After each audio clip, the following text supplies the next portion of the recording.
ikke forsøge undskyld, hvis vi virker en lille smule trist i dag. Men det er lidt sådan, at noget af det her One Direction hooligan-ting, man har taget lidt over. Alex, hvem synes du er den lækreste på One Direction? Alex, hvem synes du er den lækreste på One Direction? Roligt, nu. Ja. Jamen, Alex, hvad er den lækreste? Nu, lige kæft en gang. Ja. Jeg sidder lige og skrider. Jamen, Alex, hvad er den lækreste? Roligt nu, det. Så, ja, sæt det. Jo, du ser her. Ja. Det er et håndklæde, som One Direction engang har brugt. Ja, ja. For helvede. Det var måske også godt over til sin fucking fag. Men altså, der er meget, hvad typisk skal sige til den nyfødte konfirmand. Velkommen til, og velkommen i de voksne strækker. Det er virkelig det er velkommen til de næste 5 års selvhed. Og det er også mine forældre. Fordi du gennemgår bare næsten ud, fra du er 14 til du er 18, hvor alt bare er lort. Og jeg har været igennem de her teenageår her. Jeg har været igennem det hele. Og det er det, jeg synes, at jeg er igennem det nu. Man kan jo så sige, at hun var jo utrolig lang tid på toilettet. Utrolig fucking lang tid. Det, når jeg går ud fra det, vi bruger nu gør, så er det ikke bare stille og roligt eller casual. Det er, sætter sig lige hurtigt op til sofaen en gang. Tager snakket under armen. Picnic på hinanden. Og så laver man ellers bare det lille trin ud mod toilettet. Ikke en lyd bliver der sagt. Åbner døren. Lukker døren. Den lyd, den kendetegner altid nu det på toilettet, og det kan godt tage altid. Måske mere er det. Så må jeg så sige, en anden ting er, i de her teenageår, at det er det, man aldrig rydder op på sin værelse. Det skal jeg ikke kende, vi alle sammen til. Jeg står op i den stille og roligt søndag morgen, og jeg lige bemærker, at min computer den er væk en gang. Så tænker jeg, okay, den står inde ved det her. Den står derinde. Så jeg holder lige hurtigt med klus og vejen på tværs. Det allerførste skridt i tegn på tværs var... Så er jeg træt i en anden baggammel udsnøret. Så er det historie. Så står man der og bader sin fod i lidt fedtfattig flødeost. Så er det godt være, at nogle af mine venner og familiemedlemmer, de begynder at mene, at jeg er blevet til lidt ældre herre. Ja, jeg er super til at jeg er 44. Det er fandme travligt, det er. Det er ikke i år. Og så skal jeg også til det til en konklusion, at man får lov til at drikke. Det fik jeg lov til, og det får du lov til. Og man kan så sige, at til en konklusion, der gør jeg det, at jeg ligesom valgte mit alkoholforbrug. Altså... Og var det nu, vi skulle stå det?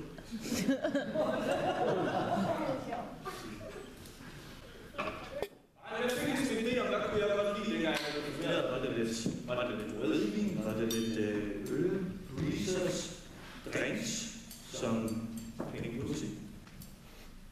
Sædeopgang? Jeg tror, det er faktisk drinks, der hedder.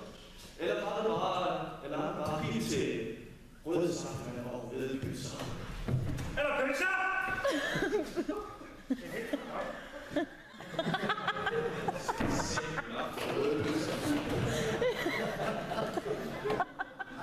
Men tag ikke fejl her. Fordi lige så snart du bliver lidt ældre og får lov til at gå til fest, så får du lov til at tage 3 genstande. Men det fik jeg lov til. Og de 3 genstande, det er en af de største beslutninger, du nogensinde kommer til at tage. Jo. Nu skal du til at finde ud af, hvilke 3 genstande kan du bedst lide. Hvilke 3 genstande kan du få lov til at tage med? Og hvilke 3 genstande er du mest fuld af? Ja, det var de tanker, jeg havde. Så hvorfor ikke bare få videre i det altså? Vi skal lære det med det samme. Når du så endelig kommer til den her fest her, og vi har drukket de her 3 genstande, så er det fuldt. No surprise. Men du tror ikke, du har lyst til at stoppe. Fordi det, der så sker, det er, at du begynder at drikke videre. Og så vælger du derved at pisse dine forældre direkte op og ned ad ryggen. Nu sidder jeg og kigger på hinanden. Mor spørger sig, ja. Nu er jeg sikker på det, så du vil høre det også. Det jeg siger. Nej, overhovedet ikke. Overhovedet ikke. Nej, jeg skal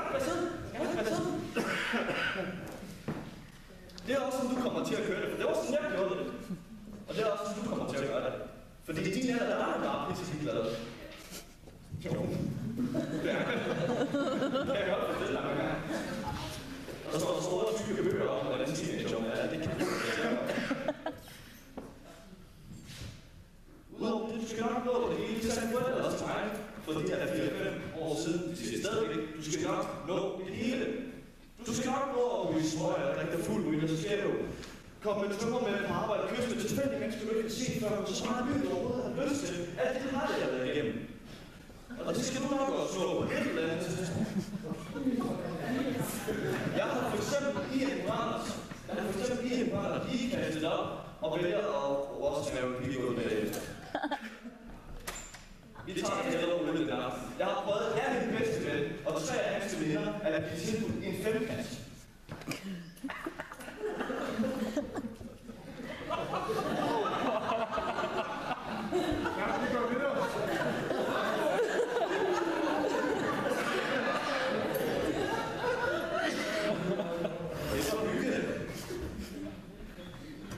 Jeg har kommet utallige mange gange på arbejde på tømmermænd. Og jeg har også forsøgt ved det, fordi jeg er så fucking flemme, når jeg er fuld. Helt klart for det. For 4 år siden i Aalborg, der var jeg verdens lykkeligste mand, jeg får lov til at holde en bilhånd. I dag er det 4 år senere. Lidt ældre. Og jeg er dog verdens lykkeligste mand, hvis jeg har kysset med en dejlig pige. Uden at jeg stopper over hende. Så vil sige, at vores familie, det er ikke verdens mest religiøse familie. Vi tager det sådan lidt stille og roligt. Man kan så sige, det er ikke alle, der gør det. Det er, hun har 3 synspunkter, hun skal gå ud fra på, hvordan du bedømmer, om du skal tro på Gud eller ej. 3 spørgsmål. Hvem er Gud? Hvor kommer Gud fra? Og lytter han til One Direction? De 3 spørgsmål kan hun få besvaret de 3 spørgsmål. Så ved du lige præcis, hvad hun tror.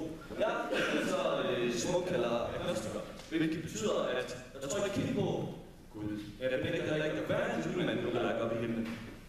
Så har jeg en ven, som er ateist, hvilket betyder, jeg tror overhovedet ikke på, at der er en julemand nu er lagt op i himlen. Og så kan man så sige, det er agnostiker, det bruger jeg tit til hverdagen også. Jamen, det er der, du kommer ind til sport for mig. Jeg er simpelthen en god sangerinde. Det er ikke noget, jeg tror på. Jeg vil nok heller ikke benægte det. Havde hun troet på min ven, så havde hun nok sagt noget, der retning af, nej, jeg tror ikke på, at der er en julemand, der er på himlen.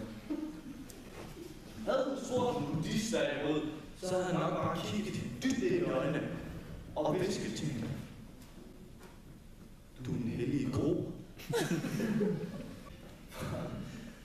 Da det er Elias, det var det skulle nok været det har nok været en 7 år, og Elias har nok været en 5 år. Der kunne de rigtig godt lide at så eksperimentere med det at klæde sig ud. Jo, det er det sjovt for nogen. Men de har gjort det på en lidt anderledes måde. De satte sig ind en tirsdag aften ved en 7-8-tiden. Så fandt de ellers bare hele Elias make-up til at gå frem. Og så tog de alt tøjet af. Det er ikke noget, jeg finder på, det her. Det er Elias, de sætter sig ind på deres værelse, finder make-up-skuffen frem, og så tager de alt tøjet af, fordi det er jo sjovt at tegne på hinanden. Det er ikke noget, jeg finder på. Sandt, tror jeg.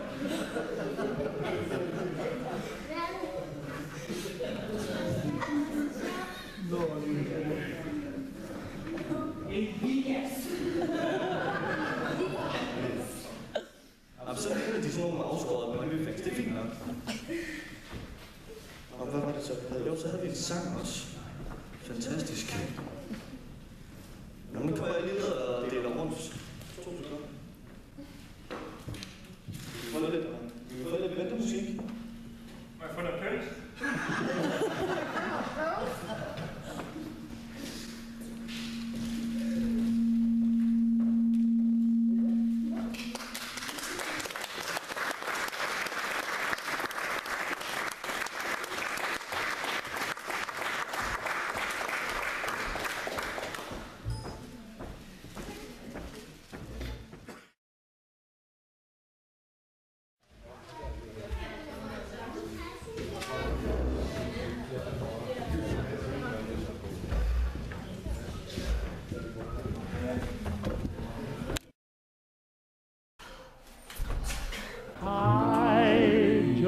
Want to start a flame in your heart.